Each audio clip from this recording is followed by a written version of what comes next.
السلام علیکم ورحمۃ اللہ وبرکاتہ۔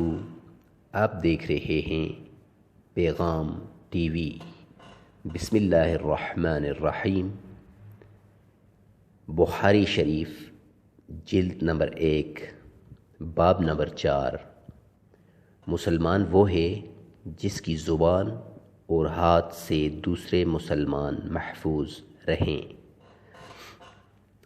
حضرت عبداللہ بن عمر بن عاص رضی اللہ تعالی عنہ سے روایت ہے، وہ نبی کریم صلی اللہ علیہ وآلہ وسلم سے بیان کرتے ہیں کہ آپ صلی اللہ علیہ وآلہ وسلم نے فرمایا، مسلمان وہ ہے جس کی زبان اور ہاتھ سے دوسرے مسلمان محفوظ رہیں، اور مہاجر وہ ہے جو ان کاموں کو چھوڑ دے جن سے اللہ تعالی نے منع فرمایا ہے۔